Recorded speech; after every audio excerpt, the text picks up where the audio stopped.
Welcome to All Home Care Matters, the show where we discuss all things home care, with discussions on important age-related matters and topics. Brought to you by Enriched Life Home Care Services, the #1 rated home care provider in Michigan by Top Rated Local.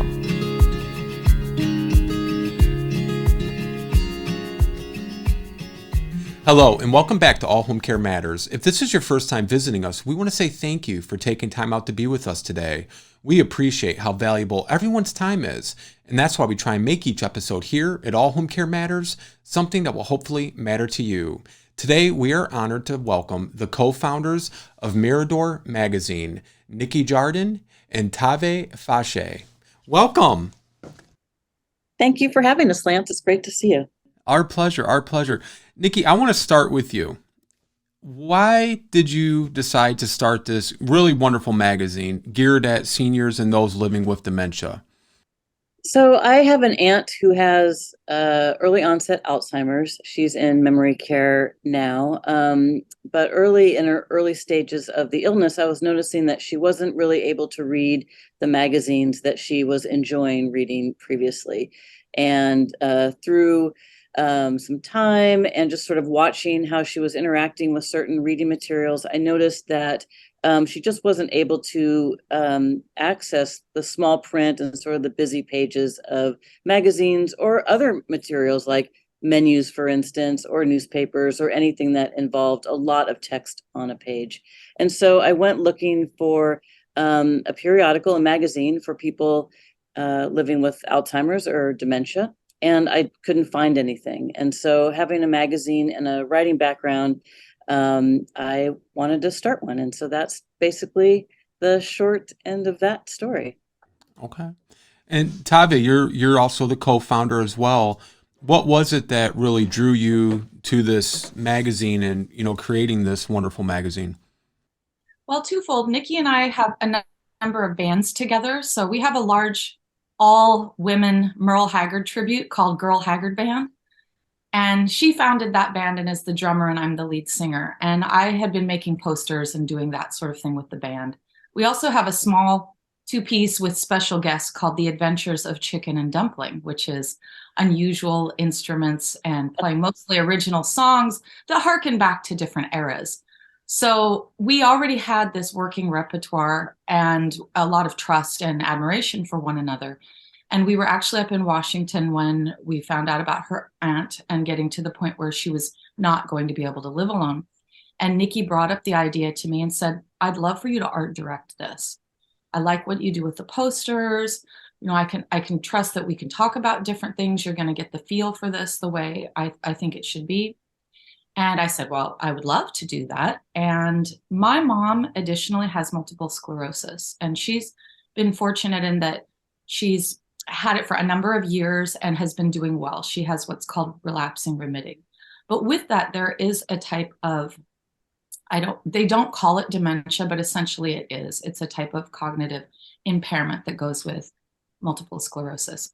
So for both of those reasons, from an artistic one and from a personal one, I was very much interested. And then we kept talking about it. And I said, well, why don't you think about doing this? Like, why don't we think about putting an online component with some audio narration? And why don't we think about doing the comic strip with photos, since we don't draw? And so then Chicken and Dumpling became, which is our shenanigans, became this photo comic strip within the magazine. So that's how I got involved. Wonderful. And now, having personal connections to dementia and, cognitive declines and, issues like that, that's a big undertaking to now go from that to creating this magazine. What type of research or, planning did it take to then produce the magazine for others? I mean, it took quite a while. I mean, I think the first issue took us about 18 months to put together. Wow. And part of that was because we actually did this during COVID. And so there wasn't the opportunity to do a lot of in-person research with as many people as we would have liked. But I have a really good friend, Judy Lara. She is actually wrote an article and wrote a story for the very first issue. And she had been working in dementia care for about 25 years. She was an administrator. She actually helped me tremendously in working with my aunt and getting her into a care facility, and just sort of doing, helping me sort of manage the care that she needed along the way.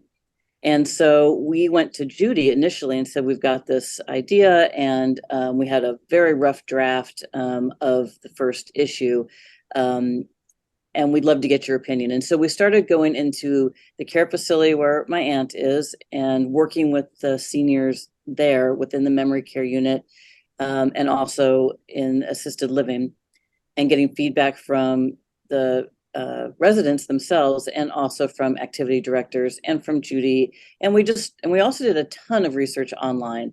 What sort of fonts need to be used, how a page should be laid out, all sorts of different things regarding color and depth and shadow, and how different things just need to look in order to be clear and clutter free. And so one of the things I really wanted right off the bat was that this was going to be an ad-free magazine. I didn't want a bunch of flashing anything on the page. And Tavé worked really well with our graphic designer Ty Juncker to come up with really nice balanced pages. These two do an amazing job. I mean, you said the magazine looks wonderful, and that is Ty and Tavé really taking the time to look at each individual page and making sure the layout is as clean and as engaging as possible. And so, in the initial stages, like I said, we did a lot of work with individuals. And now that we've been around for 8 issues, we get feedback from individuals that have it. We get feedback from activity directors and occupational therapists, and that sort of thing. And I'll let Tavé also speak to this. In addition, we were doing a lot of research looking into different things that have to do with the brain and how the eye can take in stuff for different types of non-neurotypical brains, so neurodivergent communities in general. And so, as Nikki mentioned, that has to do with coloring, but it also has to do with the formatting and how your eye tracks something and how it can be accessible. So people who were thought to maybe not be able to read, or who had lost the ability to read, in actuality, when stuff is formatted in a certain way and presented in a specific way that is accessible for the brain, they actually can. So a lot of research also was done we live in Portland, Oregon. So we have Oregon Health and Science University here, and they have different resource facilities. They have different research that they do. And then I have an older daughter who'd gone to Stanford and a younger one who's at Brown. And both those universities have a huge amount of research and resources put into these different areas. And so looking through the work that they've done and culling from that, we did a huge amount of that before we actually put the magazine out. And prior to the pandemic, we were able to go into care facilities. We were able to get the magazine in front of different people and get feedback for what worked and what didn't, and make those changes before stuff came out. This is my bulldog chamomile. She sometimes shows up in some of our magazines. Pets are always a huge, wonderful place for people's eyes to go, smiling faces as well. And so we always try and include a number of those. What has surprised you the most, though? Going from, I'll say, family caregivers, having loved ones with, dementia, cognitive decline issues, and now you're kind of putting out a magazine specifically for, people with dementia and cognitive decline. What has surprised each of you the most that maybe you didn't think of before that first issue was released? I mean, I think the thing that surprised me the most, well, there's a couple of things. One, that there aren't more resources available for people that want to be able to read, that might have vision issues or cognitive decline. That I'm still surprised by. There's more coming out all the time, which is great. There's Nana's books, which are terrific. There's the Reminisce books, which are awesome. There's more resources coming. Songs and Smiles is another magazine. So like seeing that continuing. But I think what really has surprised me over the last couple of years was how diverse the magazine's reach is. And so we have people in our audience that aren't just with earlier mid-stage Alzheimer's. We have people who have autism. We have people that are coming back from brain injury. We have a dear friend that actually was just diagnosed with brain cancer and had surgery.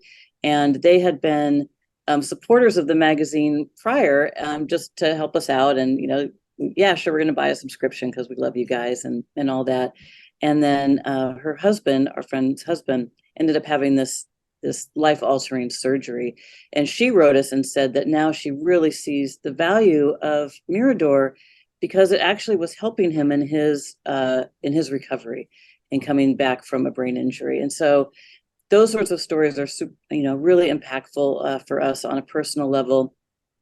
But also, TBI injuries, stroke. I have a neighbor who has recovering from a stroke. So just seeing different neurotypical audiences that are able to access reading through our magazine. That's wonderful. Did you have any thoughts on that, Tavé?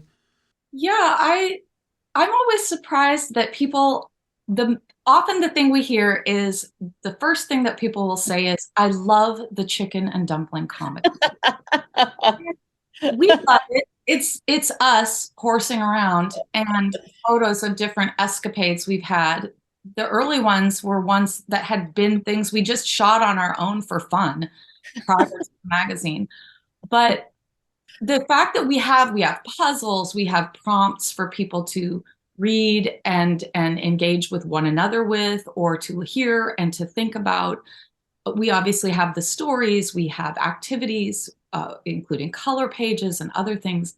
And so to hear that this silly comic strip that's just photos of us is the first thing surprises me, but it also delights me. And it gives me a huge amount of, I'm going to say, hope, because when it all comes, when everything is just said and done, and when you really just sort of get to the baseline of what do we all want in life, we want to be happy, we want to smile, we want something to laugh about, and we want somebody or buddies in our lives to be able to do that with. And so to hear that this comic strip is it not only enabled to help people do that, but that's the common thread, it's delightful. And it shows you that people from all of these different walks of life, because we make purposely the magazine cross-generational. So it can be enjoyed by a child and their grandparent. It can be enjoyed by a neighbor and a younger person who might have had, say, a concussion from soccer. It can be enjoyed through different language levels, whether you've been reading for a long time or not, whether you're learning English as a second language, or we have a Spanish version online as well, whether you're learning a different language, whatever your background is, there's a way to find common ground and have happiness together and find something that makes you smile. That's wonderful. Who is Mirador, though? Who is Mirador? Who creates the magazine? Are you the primary contributors? How do you assemble the magazine? I mean, each issue is really kind of has a life of its own. I mean, the early issues certainly were written primarily by myself and Tavé, and we've been really fortunate over the last few issues to have some fantastic contributors come in. I do want to shout out Kathy Laurenhue from Wiser Now Inc., the weightlifters column that she's got. She's been a contributor now for, is it 4 issues, Tavé? 5? Like, I think she's been up for 5 now. She's gone up for 6 now. So she does, something. So she does our light news, our opening article every month or every issue now. We also have Judy Stock, who is part of Teepa Snow's Positive Approach to Care core team. Judy has Alzheimer's, and she has also been a contributor since volume 3 was her first issue.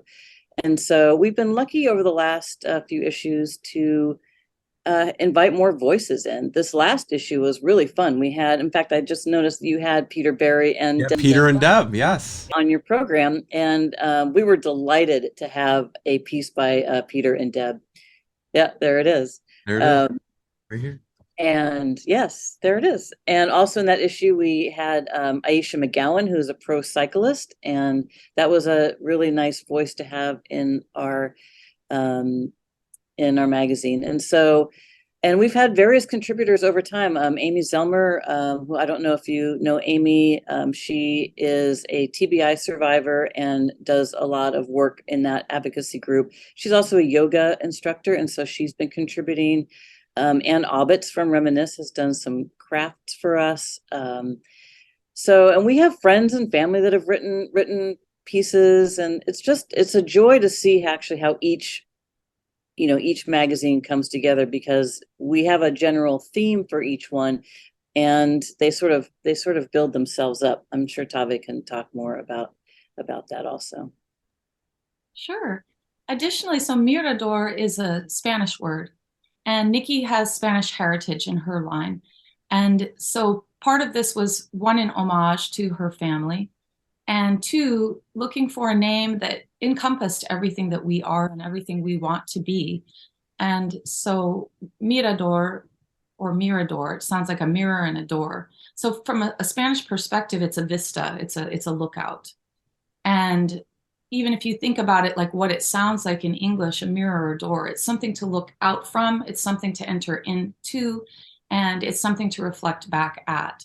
And so for all of those reasons, we love the imagery of it. And then we chose the lighthouse because Nikki and I both, we found out later, used to live blocks from one another at different points in our lives in San Francisco as young kids.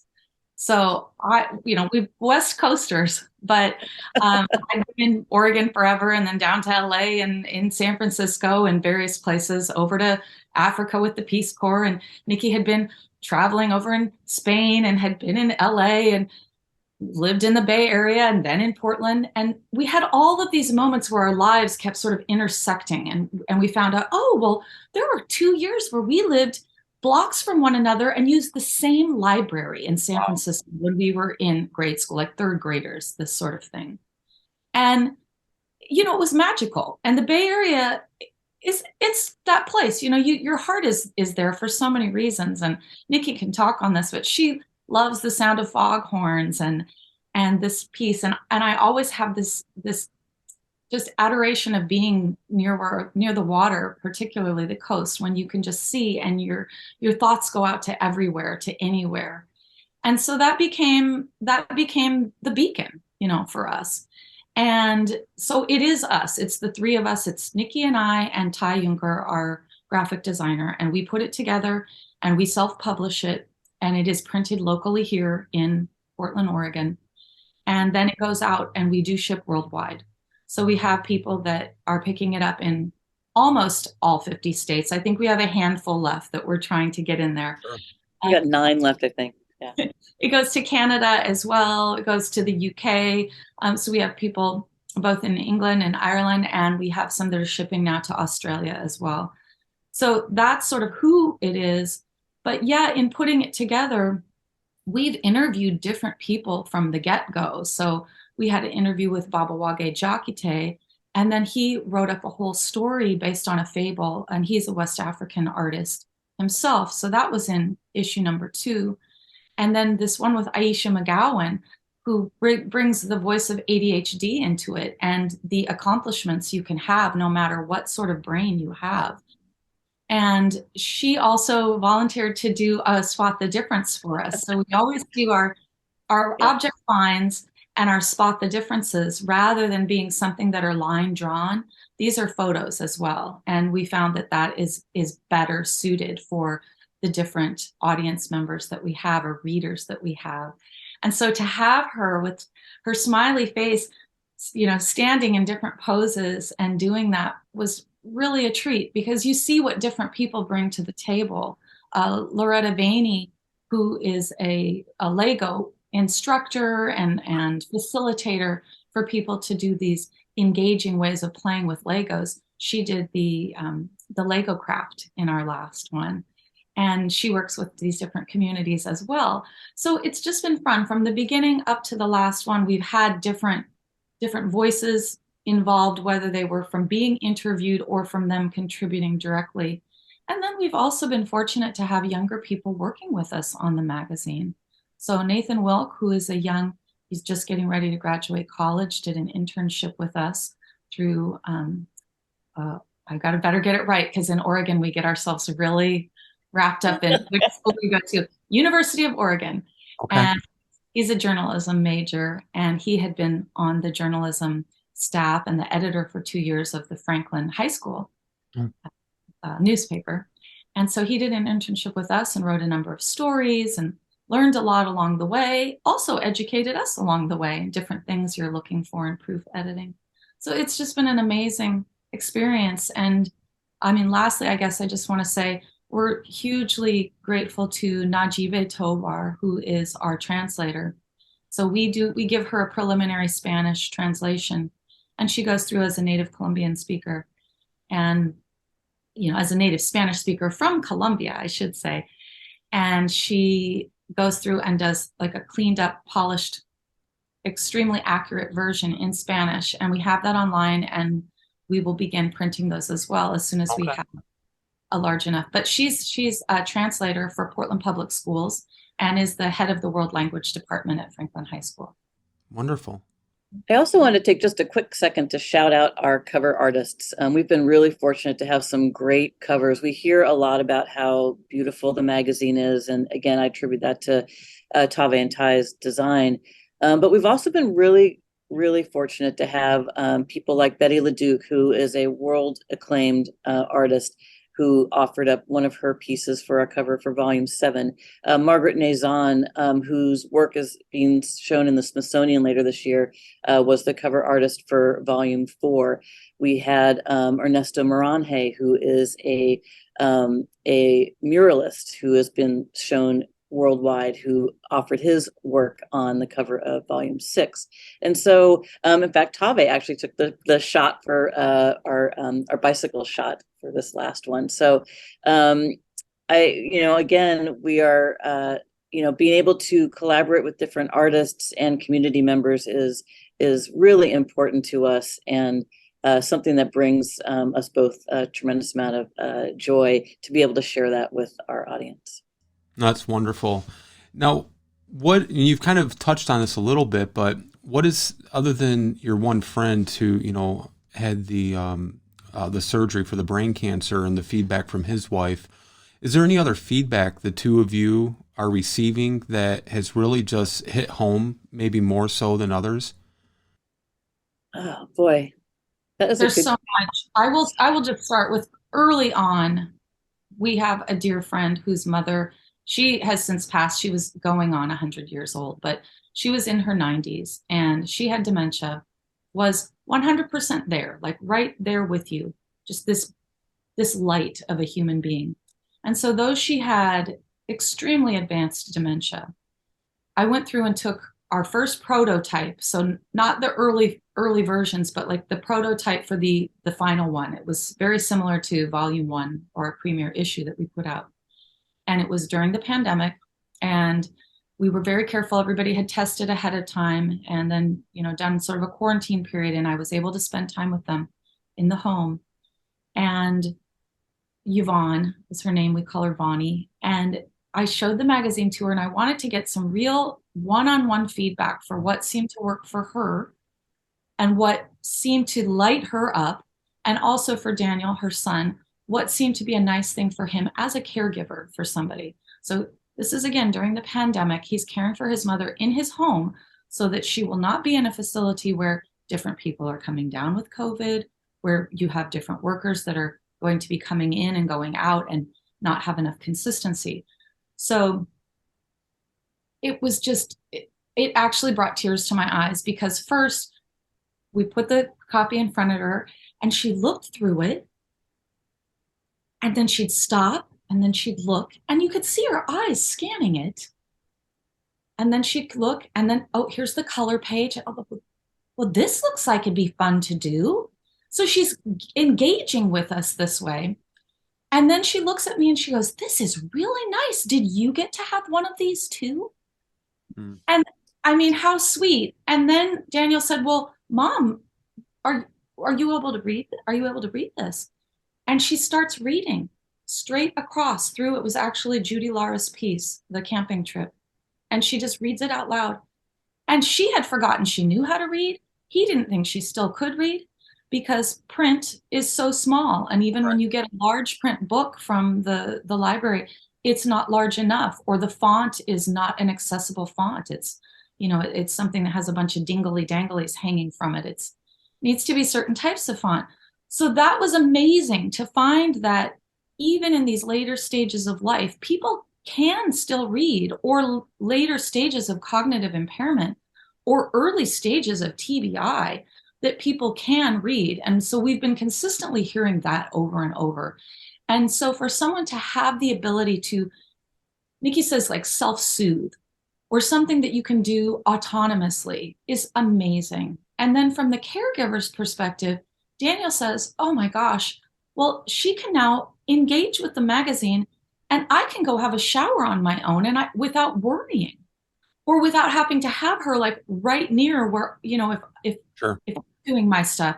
So it buys the caregiver a little bit of time as well. And then you have your audio component online. And so it's fun because people who don't read or can't read, or who want to read along, or who want to just listen, can hear the stories and hear the different topics that we're talking about, the little blips of light news, positive, fun things to hear about, even the prompts for what the word search is. And they can listen to those and have something to engage them, so their caregiver can do something on their own, feel like they're getting a little bit of a break for themselves, and also rest assured that everything's okay. It provides essentially a break for both the person who is needing care and the person who is giving the care. Right.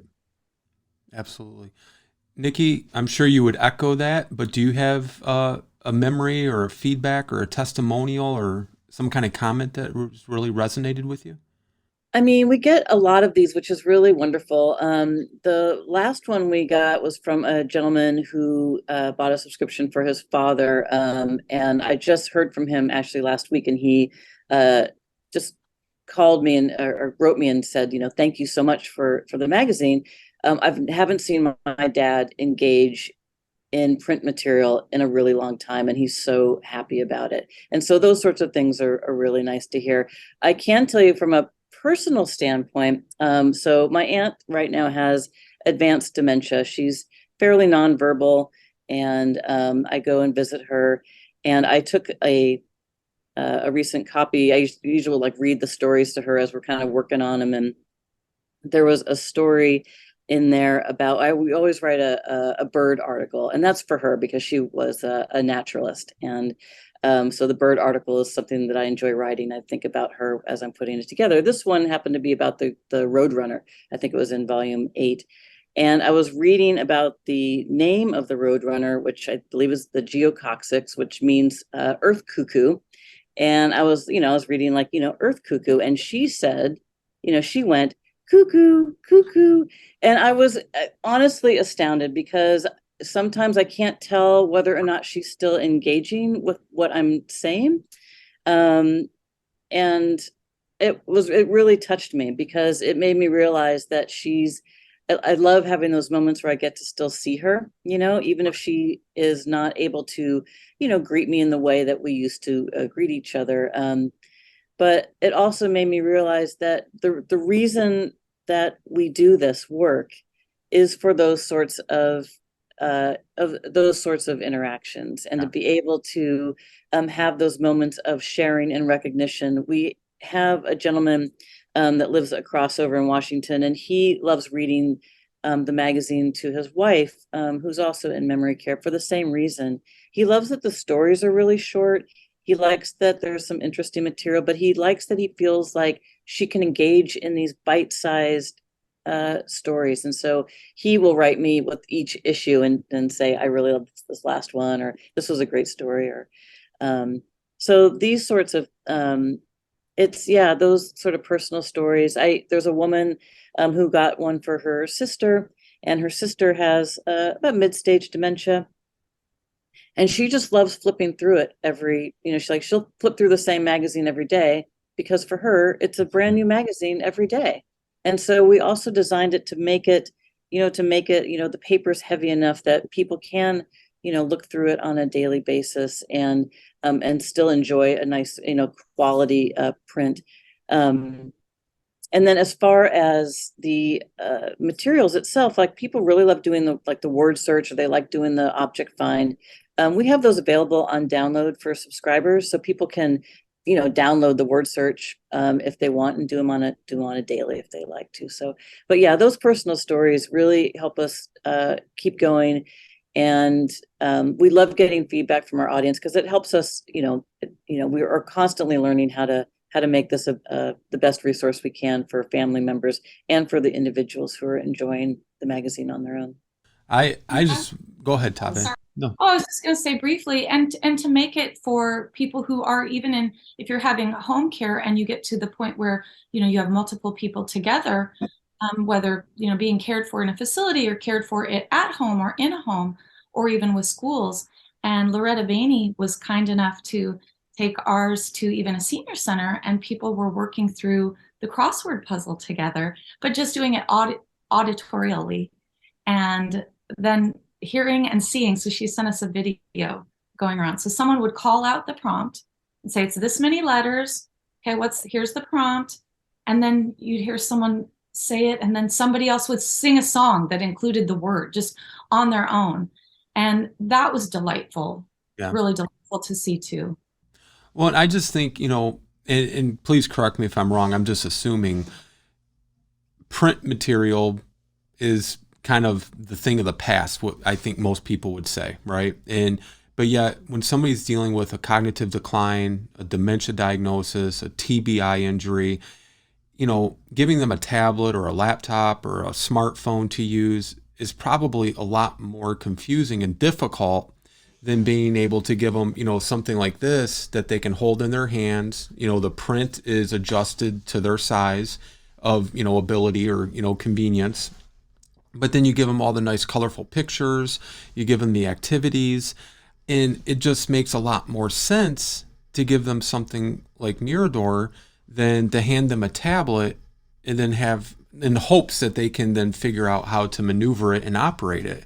So, I mean, did you receive any sort of pushback? Like, what are you doing? Magazines? It's, the year 20, well, whatever. And, but to me, this makes perfect sense.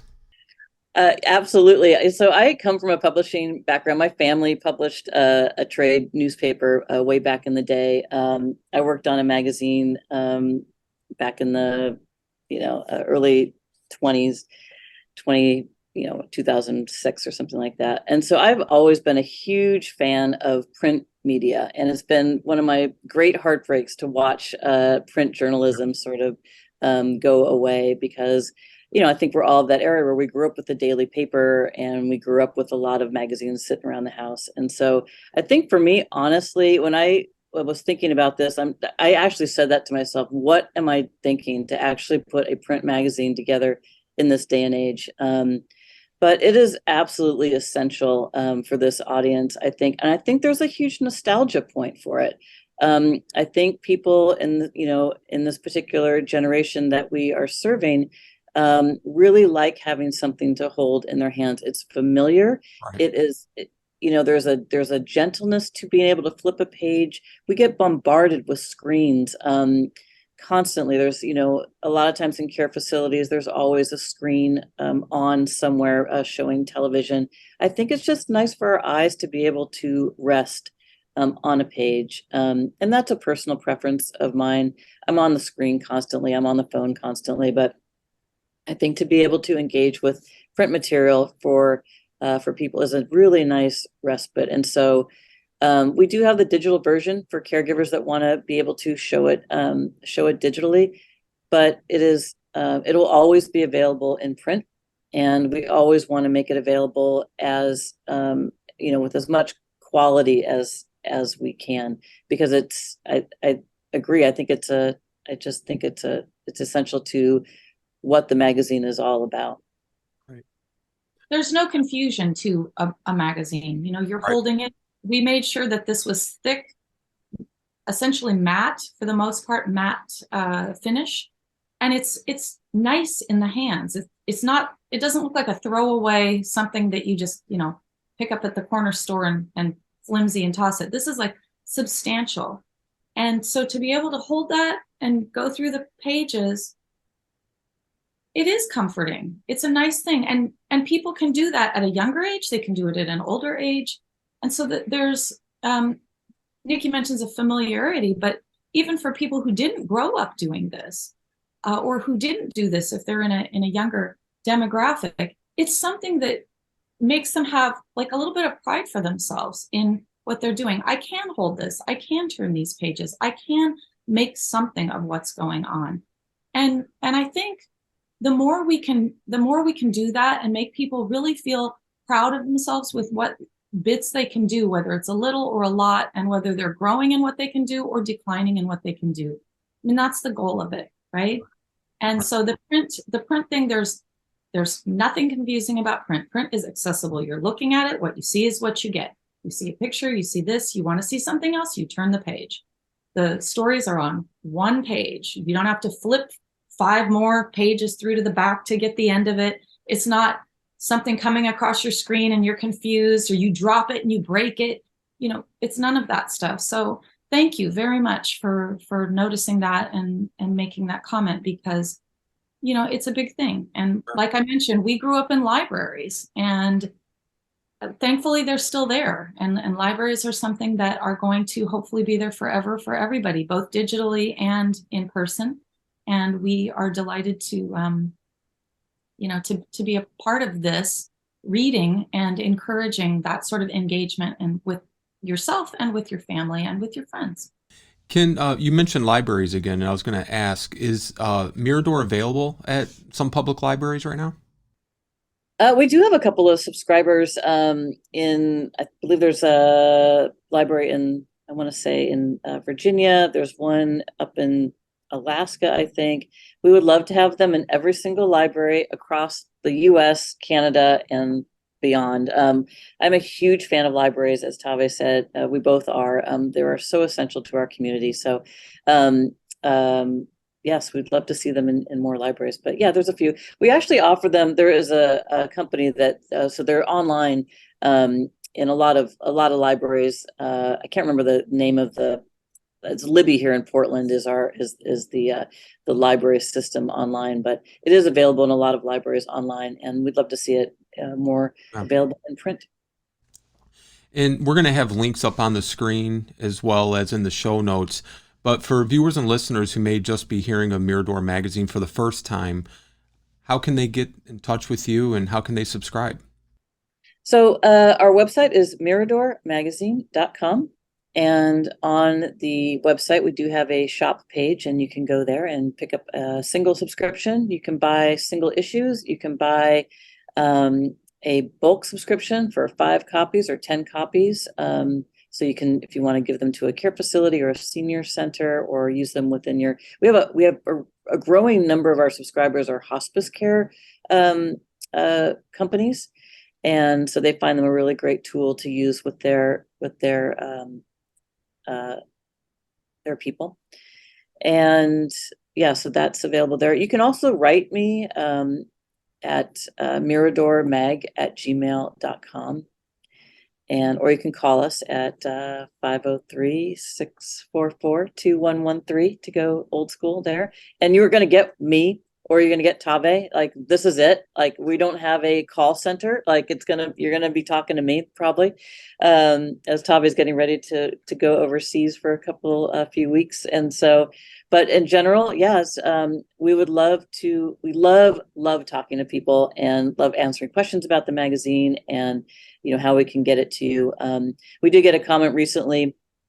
A subscriber wrote in and, got a subscription. It was great. And I wrote her back and here's the info and here's how you get online. And she wrote back and she's like, I can't believe I'm actually talking to a real person. Yeah. And what, you're sending our magazine out tomorrow? It's like, well, yeah, I mean, it's like, I have the envelopes and the magazines and the stamps, and they're going to, you don't have to wait 4 months to get one of them.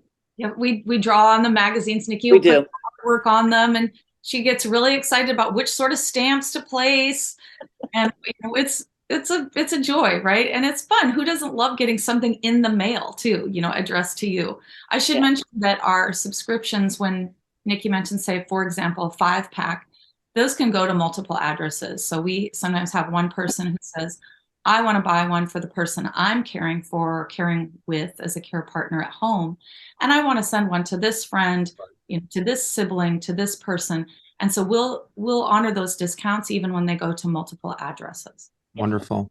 Well, guys, I again want to say thank you for your time. I want to leave you with one last question. What is next for Mirador Magazine? Oh boy, Tavé, you want to go? Well, I know we talked about, we love the print and we love holding something in our hand, and there's often a lot of screens and television going on, but we are going to make a TV program. And so we are in the process right now. We in production. We have some editing to start doing, and it will be Mirador TV based on the magazine. So basically an abbreviated version of the magazine with interactive games, Nikki and myself, special guests, including Mrs. Barney, 90-year-old librarian from Oregon City, Huggy Johnson, my mother, who's doing who knows what all during the cooking sections, and different people coming in and out, musicians, Krista Lane, Jet Black Pearl. So we'll have music, we'll have games, we'll have a little bit of live chicken and adventures of Chicken and Dumpling. We'll have story time and reading. And this is accessible for all age groups to enjoy at home, on their own, or with other people to pause, rewatch, or watch over and over again, or drop into when it makes sense. So we're basically trying to offer something to everybody, no matter what sort of way they want to access us, I guess. Mirador for everyone. And where can people access the TV show at? Oh, we're still working on that that part of it, but we will definitely keep. Yeah, let us know. Let us know, and we'll share it. Yeah, unfortunately, right now we're in negotiations and discussions, and so we can't just basically let the whole cat out of the bag. But we know for a fact we have at least one channel that will take it and has asked for it specifically, and that will go to different streaming platforms as well. Wonderful. And we have to offer it up to many other places. So you will be the first person to hear about it after we start discussing all of that publicly. And thank you again for having us on the show, because we love the work you do. It is so hugely important to those of us who are in the sandwich generation, caring for younger people and older people, or those of us who just have people at home that they care for. And the resources that you provide and the honest and trustworthy information that you're giving out and the topics you bring up, it's not easy to find that. And so thank you so very, very much. It's our pleasure. And, we just appreciate both of you very much. And I just want to close with 2 comments, or actually 2 testimonials.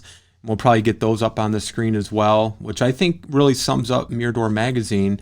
And both of these are friends of ours. The first is from Teepa Snow and the Positive Approach to Care organization. And she says this: I truly believe this is something that's rare and yet much needed. And then another good friend of ours, Lori LeBay. This is a high-quality magazine that doesn't focus on dementia, but has a variety of stories, games, and pictures to engage in, which we all know is important for those living with dementia. So, keep doing up the great work that you're doing. We can't wait for the TV show. And my only complaint is I didn't get any artwork on any of my copies there, Nikki, when you sent them.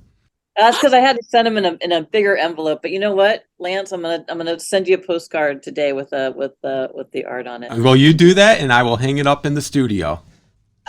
Will do. All right, thank you guys so much. Tavé, have a great trip, and hopefully you're welcome, and hopefully we'll talk to you guys again shortly. We'd love it. All right. I'm sure that all home care matters. Thank you so much. Have a great day, guys. Thanks. Bye-bye. Thank you for joining us today here at All Home Care Matters. All Home Care Matters is here to help families as they navigate these long-term care issues. We invite you to visit us at allhomecarematters.com, where there's a private, secure, fillable form where you can give us feedback, show ideas, or if you have questions. Every form is read and responded to. And remember, you can listen to the show on any of your favorite podcast streaming platforms or watch the show on our official YouTube channel. Just make sure to hit that subscribe button so that you never miss an episode. We'd also like to say thank you again to Nikki and Tavé for joining us today to discuss their magazine, Mirador Magazine. Thank you so much, and we look forward to seeing you next time here at All Home Care Matters. Thank you for joining us today. We look forward to you joining us again on another episode of All Home Care Matters. To learn more about the show and to connect with us, visit us at allhomecarematters.com.